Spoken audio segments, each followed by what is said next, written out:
The Christmas Heist, Unmasking a Mother's Betrayal, and Forging My Own Family Fortune. The notification flashed on my phone. Payment canceled. It was Christmas Day, the day I finally cut the cord. I'm now 31, and I knew things had hit a breaking point the instant I walked through my parents' front door.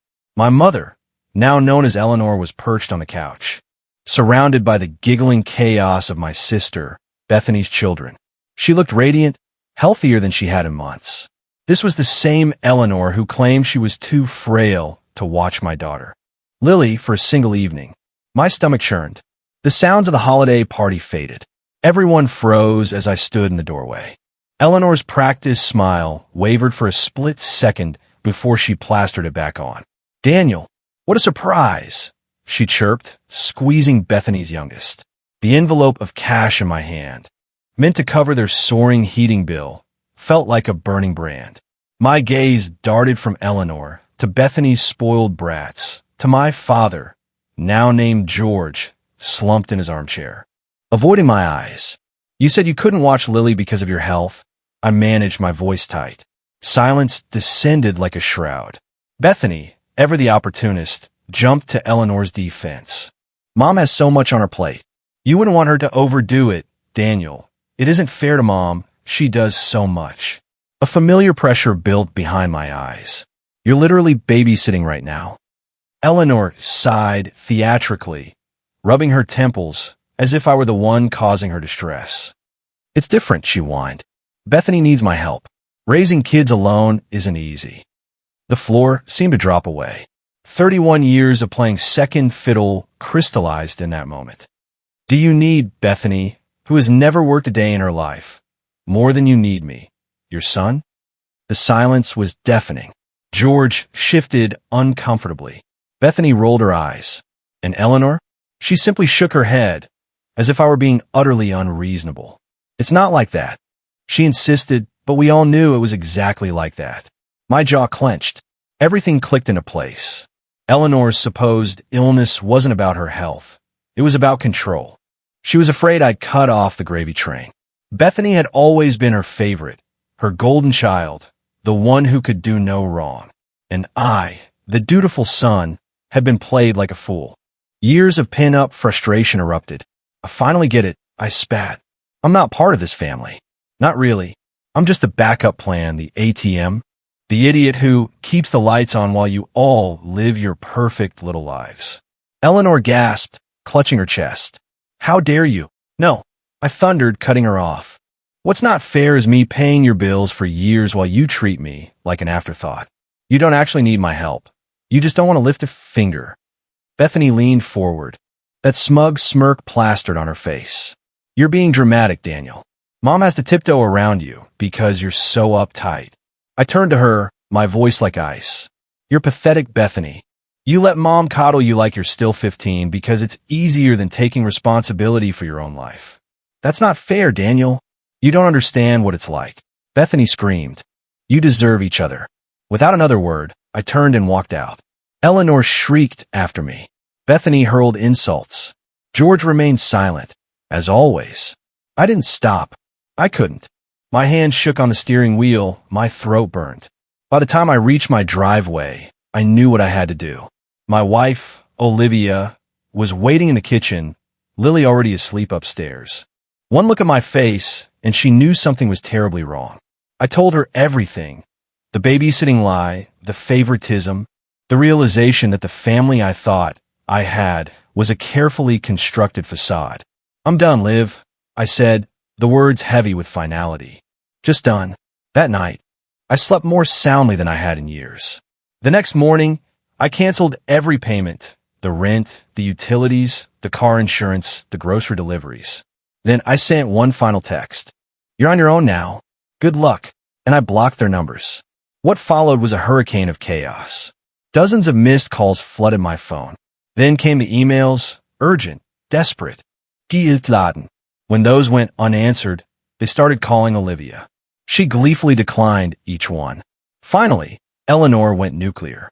A long, tearful Facebook post about how her ungrateful son had abandoned his poor, sick mother in her time of need. She painted a vivid picture of her sacrifices, her devotion, all repaid with cruelty. I refused to take the bait. Instead, I wrote my own post, devoid of drama, just cold, hard facts. I've been funding their lives for years. Eleanor had lied about her health to avoid watching my daughter. I was done being used. The reaction was swift and brutal. Family members I hadn't spoken to in years reached out in support. Friends shared their own stories of toxic family dynamics. Even some of my parents' neighbors chimed in, recounting sightings of Eleanor gardening and shopping on days she'd claimed to be bedridden. Bethany bore the brunt of the backlash. Her carefully crafted image as a struggling single mom crumbled under the weight of questions about her lavish spending and constant vacations. Then came the final act. 3 days later, a knock on my door. Through the peephole, I saw them. Eleanor and George, their faces etched with desperation. George looked haggard.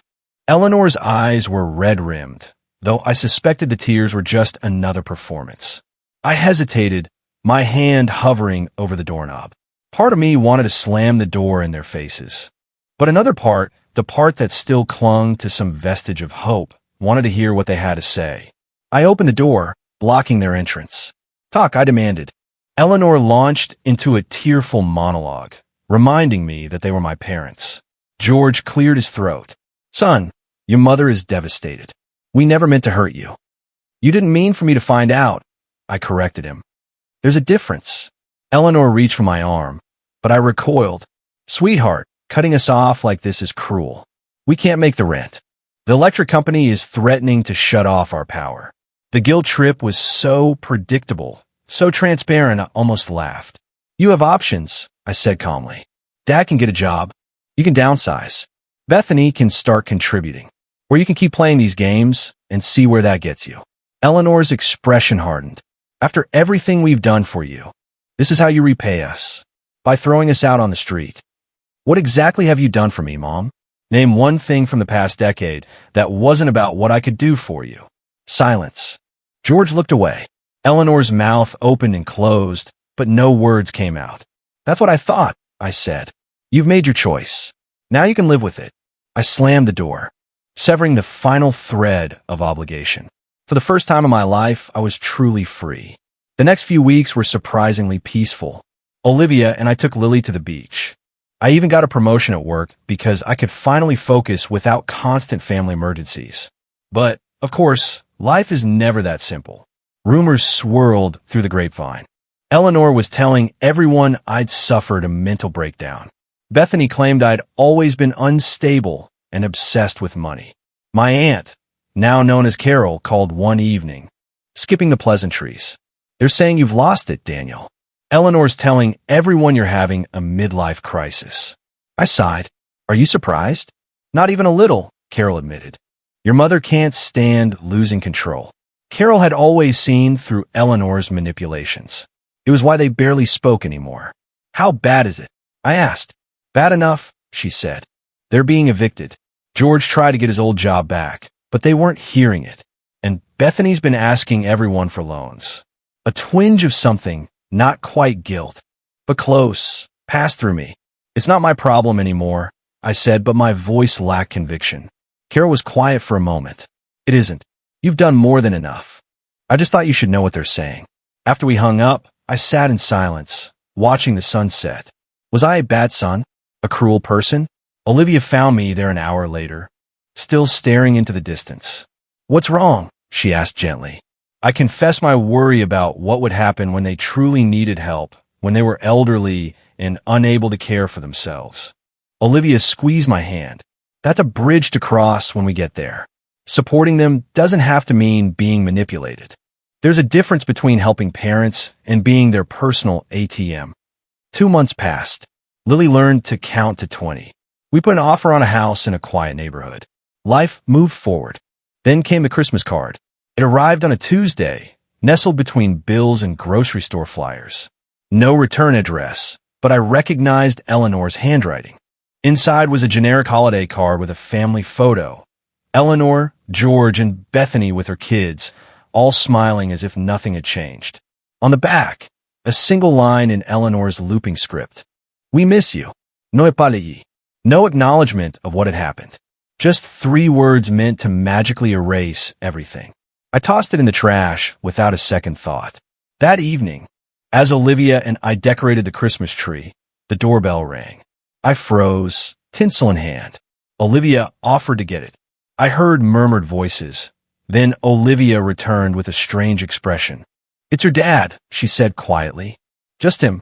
George stood in the entryway, looking smaller than I remembered. He asked if we could talk. Olivia gave me a look that said, "It's your call." I nodded, and she took Lily upstairs for her bath, leaving us alone. We sat on opposite ends of the couch, the Christmas tree blinking between us. "Your mother doesn't know I'm here," he began, staring at his hands. "She'd be furious." "Why are you?" I asked, my defenses on high alert. He took a deep breath. "Because I owe you an apology. A real one. Not whatever manipulative nonsense your mother's been trying." He confessed that he'd failed me, not just recently, but my whole life. He'd stood by while Eleanor favored Bethany. He'd watched her take advantage of my generosity without saying a word. He'd been a coward. I asked him why he never stepped in. He rubbed his face, suddenly looking his age. It was easier to let her have her way than to fight about it. Easier to stay quiet than stand up for what was right. He didn't expect forgiveness. He just needed me to know that I was right to walk away. Something tight in my chest loosened slightly. "What happens now?" "They were moving in with Bethany," he said with a grimace. "Eleanor's idea, not his." The irony was Bethany didn't want them there either. Despite everything, I felt a small smile tug my lips. George said he should go. Eleanor would be wondering where he was. He paused on the threshold, turning back. "Merry Christmas, son. That's a beautiful little girl you've got. You're a better father than I ever was." Before I could respond, he was gone. I closed the door, shaken. I hadn't expected him to acknowledge his failures, let alone apologize. Olivia found me, still standing there minutes later. "You okay?" she asked. "Yeah," I said, surprised by the truth of it. "I think I am." That night, as we finished decorating the tree, I thought about family. Not the one I was born into, but the one I'd chosen. Olivia, who loved me unconditionally. Lily, who looked at me like I hung the moon. My friends and co-workers who'd stood by me. They were my real family. We moved into our new house. Lily turned 3. I heard from George occasionally, brief, awkward phone calls. Eleanor still refused to apologize. One sunny Saturday, as I pushed Lily on her new swing set, my phone buzzed with a text from an unknown number. "It's Bethany. Can we talk?" Curiosity won. We met at a coffee shop. Bethany looked different, less polished, more real. She thanked me for coming. "I owe you an apology," she said. I raised an eyebrow. She explained how awful our parents are to live with. She understood what I'd been dealing with. And she was sorry, truly. "I can't promise we'll ever be close," I said. "But maybe we can start over." Bethany nodded, her eyes suspiciously bright. We talked for another 20 minutes. It wasn't much, but it was a beginning. As we were leaving, Bethany turned to me. "Thank you," she said, "for standing up to them. If you hadn't, I don't know if I ever would have seen the truth." Walking back to my office, I felt lighter. I wasn't the forgotten son anymore. That night, as I tucked Lily into bed, she looked up at me with Olivia's eyes. "Daddy," she said sleepily, "are you happy?" I kissed her forehead. "Yes, sweetheart," I said. "I'm very happy." And for the first time in as long as I could remember, it was completely true. Ending. One sunny Saturday, as I pushed me on her new swing, set my phone buzzed with a text from an unknown number. "It's Lisa. Can we talk?" I stared at the screen, unsure how to respond my sister, and I had an S. Poking since that day at our parents' house, what could she possibly have to say? Now, curiosity W out when, and where I replied, "We met at a coffee shop the following Monday. During my lunch break, Lisa was ready there. When I arrived, looking different than I remembered, less polished, more real. She thanked me for coming. I asked her directly what she wanted. She wrapped her hand around her coffee mug. Avoid. ING my eyes. She owed me an apology. She finally admitted she'd been awful to me. I raised an eyebrow, waiting. She explained how she thought it would be fine when our parents moved in with her. She figured they'd help with the kids, maybe pitch in with bills, but they just expected everything. Mom complained about her cooking, her parenting, her housekeeping. Dad sat around watching TV all day. Sounds familiar. I remarked dry. She nodded, looking chagrined for the first time. She understood what I'd been dealing with. It was exhausting. After 2 months, she couldn't take it anymore. I noted that she'd kicked them OU. She insisted they were driving her crazy. I leaned back, studying my sister's face. There was something different in her expression, a humility I'd never seen before. I asked her why she was telling me this. She sighed, meeting my eyes properly. She admitted I was right about everything. Mom did favor her. She did take advantage. She let me carry the burden alone because it was easier than admitting how messed up everything was. And she was sorry, truly. I wasn't sure what I'd expected from this meeting, but it wasn't this. Lisa had never apologized to me, not once in 32 years. I told her I appreciated that, but one apology didn't erase decades of behavior. She quickly agreed. She wasn't asking for forgiveness. She just needed me to know that she saw it now, what they did to me, what she did. She was trying to be better for her kids. Something in her words struck a chord for my kids. Despite everything, Lisa was a mother trying to break the cycle. I asked if she was still in touch with them sometimes. She said Mom was still Mom. She'd never change. But Lisa was setting boundaries. Now, no more endless babysitting, no more loans, no more guilt trips. I nodded, understanding exactly what she meant. I asked about her kids, surprising myself with a question. Lisa smiled, some of her tension visibly easing. They were good. She told me busy Jack had started kindergarten. Emma was obsessed with soccer. They sumped him.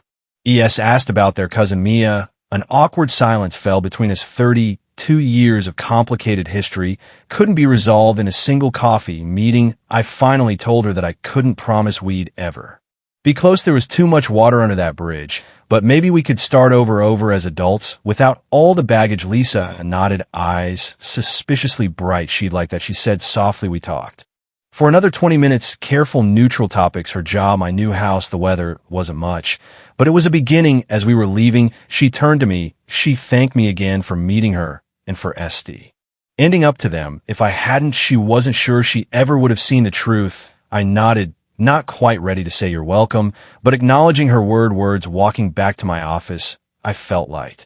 Or somehow not because everything was fixed. It wasn't and might never be, but because I've finally broken free of the patterns that had defined my life for so long.